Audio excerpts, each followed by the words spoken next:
रियासतों के राज्यसभा चुनाव की काउंटिंग जारी है। यूपी, हिमाचल और कर्नाटक में राज्यसभा चुनाव की काउंटिंग हो रही है, जिसमें यूपी की 10, हिमाचल की 1 और कर्नाटक के 4 सीटों पर गिनती जारी है। हिमाचल में 9 एमएलए ने क्रॉस वोटिंग की है। जराये के हवाले से खबर है। वहीं कांग्रेस के 6 और 3 निर्दलीय एमएलए ने क्रॉस वोटिंग की है। समाजवादी पार्टी के वहीं 7 एमएलए बताए जा रहे हैं जिन्होंने क्रॉस वोटिंग की है। जराये के हवाले से खबर। यूपी के 1 एमएलए ने वोट नहीं डाला है, ये भी जराये के हवाले से खबर। राज्यसभा की सीटों के लिए आज वोटिंग हुई है और काउंटिंग जारी है। बहुत जल्द नतीजे भी सामने आ जाएंगे, लेकिन आपको बता दें कि 15 सीटों पर यहां वोट डाले गए हैं। राज्यसभा की 15 सीटें हैं, जिसमें से 10 उत्तर प्रदेश की हैं, 1 हिमाचल प्रदेश की है और 4 कर्नाटक की है।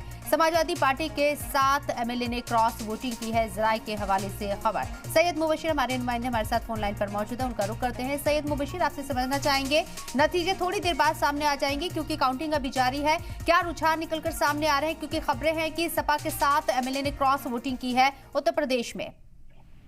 बिल्कुल शबनम, देखिए जिस तरीके की उम्मीदें लगाई जा रही थी, इस क्रॉस वोटिंग की वजह से कहीं ना कहीं पूरा समीकरण बिगड़ता नजर आ रहा है। 7 में से जिसमें से 3 समाजवादी पार्टी के खेमे में सभा की सीट आने वाली थी, वो कहीं ना कहीं 8वीं सीट जो है वो अटकती नजर आ रही है। दूसरी तरफ सबसे अहम चीज ये है कि कर्नाटक में भी 4 सीटों पर चुनाव है और खुद हिमाचल में भी है। हिमाचल में 1 सीट का चुनाव है, वहां पर भी कांग्रेस के जो विधायक हैं उन्होंने क्रॉस वोटिंग की है। तकरीबन 9 विधायक के आसपास बताए जा रहे हैं। जो अभी जराये के हवाले से खबर है उसमें कि 9 विधायकों ने क्रॉस वोटिंग की, यानी अपनी सरकार के खिलाफ। इस पूरे खेल को थोड़ा सा समझना होगा शबनम, क्योंकि हिमाचल की अगर हम बात कर रहे हैं, हिमाचल में अगर इस तरीके की वोटिंग होती है तो कहीं ना कहीं सरकार ही खतरे में नजर आ जाएगी, खतरे में पड़ सकती है।